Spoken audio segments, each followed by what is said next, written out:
Kamu pernah nggak lagi scroll media sosial, terus lihat satu berita atau klaim yang awalnya kamu ragu, tapi karena muncul terus di-share sana-sini, kok lama-lama jadi kayak, iya juga ya? Atau mungkin sebuah slogan iklan yang diulang-ulang sampai akhirnya kamu hafal di luar kepala dan tanpa sadar percaya kalau produk itu memang sebagus itu. Ini bukan kebetulan. Ada mekanisme psikologis kuat yang bekerja di baliknya, sesuatu yang mungkin selama ini kita anggap sepele, padahal dampaknya bisa besar banget dalam membentuk keyakinan kita, bahkan tanpa kita sadari.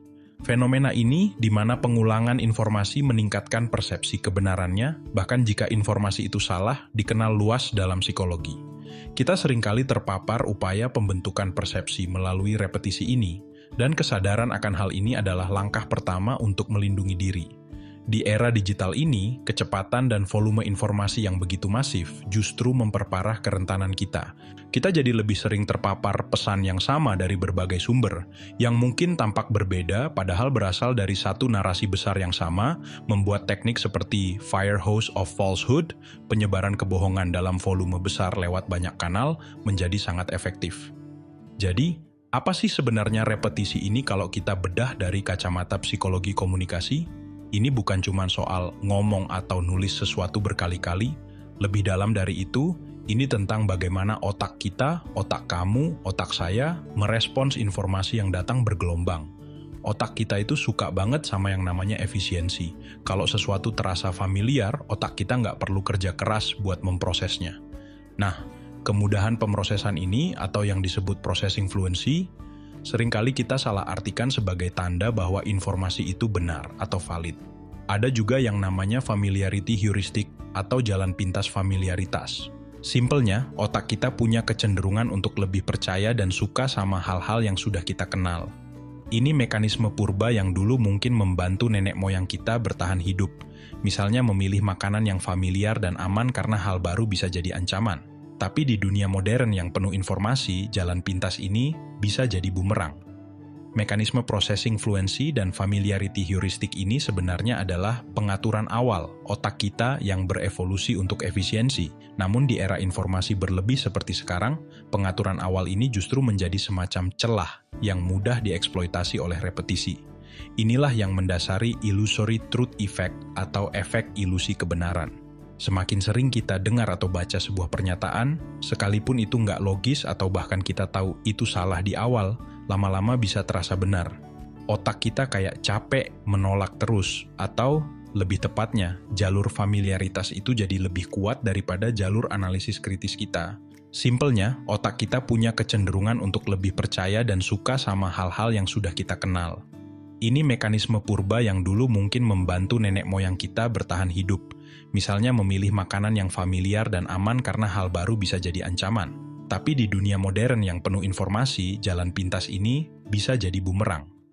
Mekanisme processing fluency dan familiarity heuristic ini sebenarnya adalah pengaturan awal otak kita yang berevolusi untuk efisiensi. Namun di era informasi berlebih seperti sekarang, pengaturan awal ini justru menjadi semacam celah yang mudah dieksploitasi oleh repetisi. Inilah yang mendasari illusory truth effect atau efek ilusi kebenaran. Semakin sering kita dengar atau baca sebuah pernyataan, sekalipun itu nggak logis atau bahkan kita tahu itu salah di awal, lama-lama bisa terasa benar. Otak kita kayak capek menolak terus, atau lebih tepatnya, jalur familiaritas itu jadi lebih kuat daripada jalur analisis kritis kita. Studi bahkan menunjukkan bahwa efek ini bisa mengalahkan pengetahuan kita yang sudah ada. Jadi, kalau ada kebohongan diulang terus-menerus, keyakinan kita pada fakta yang benar bisa goyah. Yang lebih mengkhawatirkan, repetisi ternyata lebih kuat pengaruhnya untuk pernyataan yang awalnya kita anggap nggak masuk akal atau nggak mungkin benar, dibandingkan pernyataan yang dari awal sudah kita anggap masuk akal.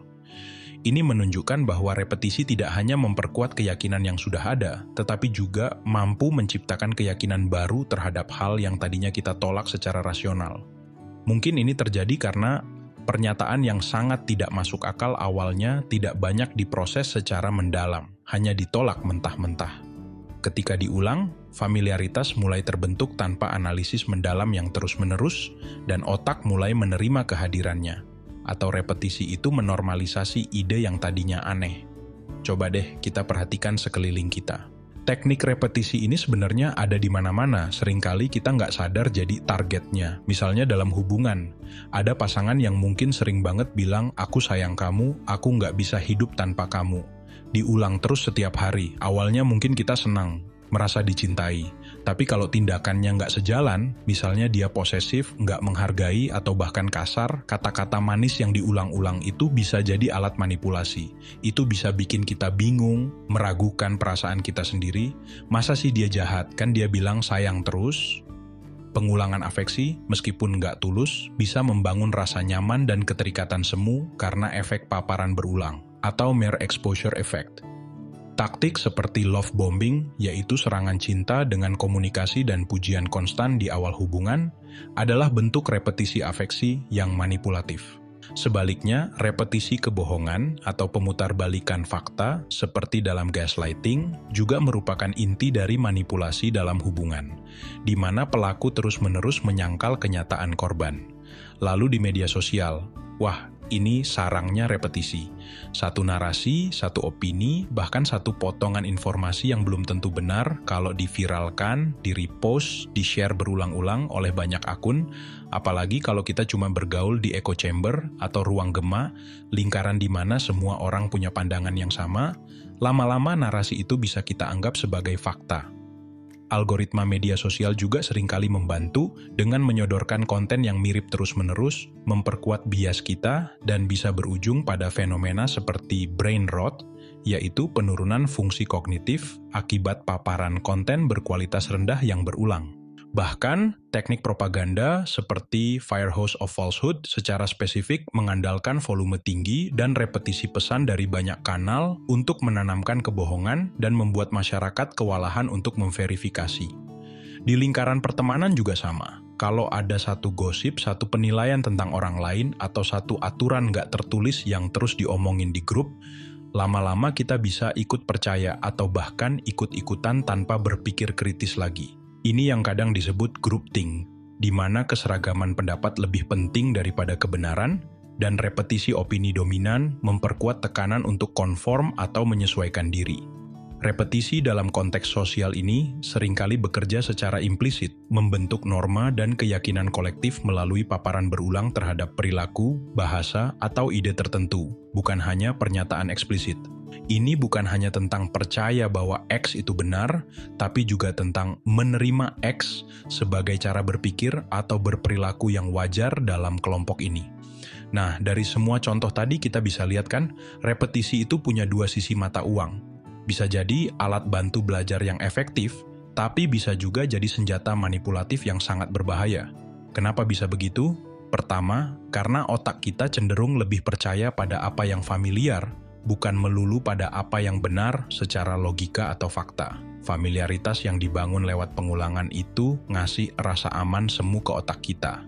Kedua, pengulangan itu menciptakan kesan bahwa sesuatu itu valid atau penting, meskipun asal-usulnya nggak jelas, nggak ada buktinya, atau bahkan sumbernya kita tahu nggak bisa dipercaya. Pernah dengar kan kebohongan yang diulang 1000 kali bisa dianggap kebenaran?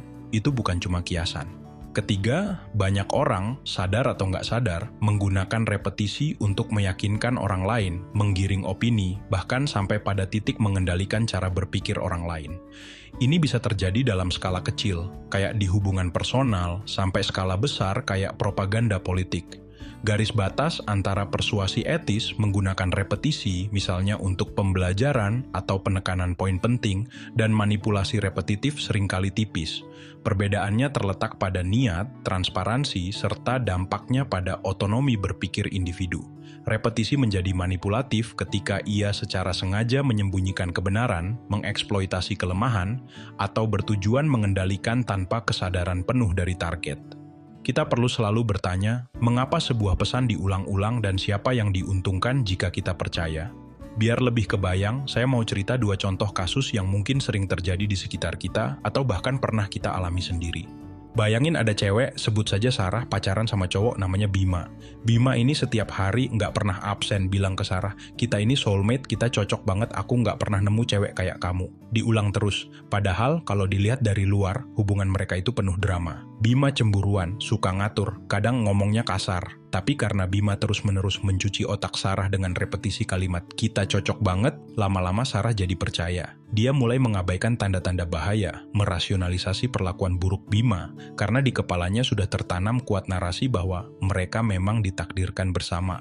Repetisi di sini bekerja seperti mantra yang membutakan, menormalisasi perilaku toksik.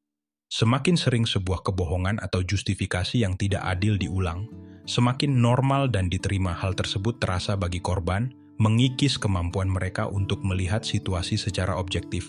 Contoh lain, di tempat kerja. Bayangin ada cewek, sebut saja Sarah, pacaran sama cowok namanya Bima. Bima ini setiap hari nggak pernah absen bilang ke Sarah, "Kita ini soulmate, kita cocok banget, aku nggak pernah nemu cewek kayak kamu." Diulang terus. Padahal kalau dilihat dari luar, hubungan mereka itu penuh drama. Bima cemburuan, suka ngatur, kadang ngomongnya kasar. Tapi karena Bima terus-menerus mencuci otak Sarah dengan repetisi kalimat "kita cocok banget", lama-lama Sarah jadi percaya. Dia mulai mengabaikan tanda-tanda bahaya, merasionalisasi perlakuan buruk Bima, karena di kepalanya sudah tertanam kuat narasi bahwa mereka memang ditakdirkan bersama. Repetisi di sini bekerja seperti mantra yang membutakan, menormalisasi perilaku toksik. Semakin sering sebuah kebohongan atau justifikasi yang tidak adil diulang, semakin normal dan diterima hal tersebut terasa bagi korban, mengikis kemampuan mereka untuk melihat situasi secara objektif. Contoh lain, di tempat kerja. Ada seorang manajer, sebut saja Pak Tony, yang setiap kali ngasih kerjaan tambahan di luar job desk atau minta karyawannya lembur tanpa kompensasi yang jelas, selalu bilang, "Ini semua demi kebaikan karir kamu ke depan, saya lihat potensi besar di kamu, makanya saya kasih tantangan lebih." Awalnya mungkin si karyawan, sebut saja Rina, merasa tersanjung. Tapi karena kalimat "demi kebaikanmu" ini diulang terus, setiap kali ada eksploitasi terselubung, Rina mulai bingung. Dia jadi ragu, apa benar ini eksploitasi atau jangan-jangan Pak Tony memang mau bantu saya berkembang? Repetisi di sini mengaburkan batas antara pengembangan diri dan eksploitasi. Korban mungkin awalnya merasa ada yang salah, namun pernyataan justifikasi yang diulang-ulang oleh pelaku ditambah dengan kemungkinan munculnya kritik diri pada korban. Mungkin aku yang terlalu sensitif, tidak kompeten, akhirnya mendistorsi persepsi korban terhadap realitas. Jadi jelas ya, repetisi itu bukan cuma sekadar cara meyakinkan yang biasa. Kalau digunakan dengan niat buruk, ini bisa jadi senjata manipulatif yang sangat ampuh. Kenapa? Karena ia menyerang langsung ke cara kerja dasar otak kita dalam memproses informasi dan membentuk keyakinan. Dan bahayanya jadi berkali-kali lipat kalau yang mendengar atau jadi target repetisi ini adalah orang yang sedang dalam kondisi rentan. Misalnya, orang yang lagi rapuh secara emosional, kesepian, punya harga diri rendah, atau lagi butuh banget rasa aman dan validasi. Atau bahkan, ketika kita sedang stres berat dan beban kognitif, atau cognitive load kita tinggi, kemampuan berpikir kritis kita menurun, kita jadi lebih gampang terserah sama apa yang diulang-ulang. Orang yang sedang butuh rasa aman misalnya, akan lebih mudah percaya pada janji-janji atau afirmasi yang diulang-ulang. Meskipun itu palsu, karena itu memberikan secercah harapan atau kenyamanan sesaat.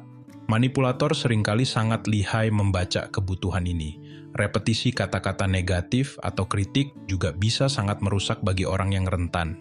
Kalau terus-menerus dibilang, "Kamu nggak bisa apa-apa, kamu nggak berguna," lama-lama itu bisa terinternalisasi jadi critical inner voice, suara negatif dalam diri yang akhirnya kita percayai sendiri, dan ini bisa menghancurkan rasa percaya diri.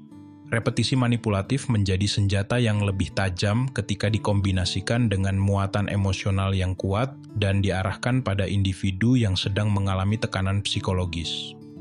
Kombinasi ini bisa melumpuhkan pertahanan rasional dan membuka pintu bagi internalisasi pesan manipulatif. Jadi teman-teman, seperti yang sudah kita bahas panjang lebar, ulangan itu punya kekuatan besar, tapi bukan berarti semua yang diulang itu benar. Kuncinya adalah menyadari pola itu supaya kamu nggak jadi korban tanpa sadar. Menyadari pola ini adalah langkah awal. Langkah berikutnya adalah membangun benteng pertahanan dalam diri kita sendiri.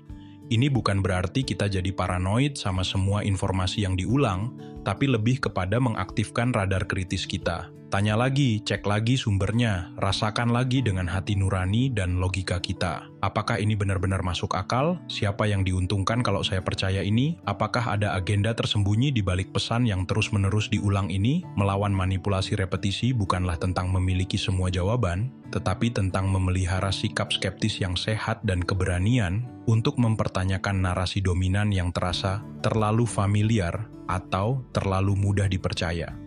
Ini adalah bentuk agensi personal dalam menjaga integritas pikiran kita. Nah, itu tadi pembahasan kita tentang teknik manipulatif repetisi. Aku penasaran banget kamu pernah alami situasi serupa atau mungkin punya cerita lain tentang bagaimana repetisi memengaruhi kamu atau orang di sekitarmu.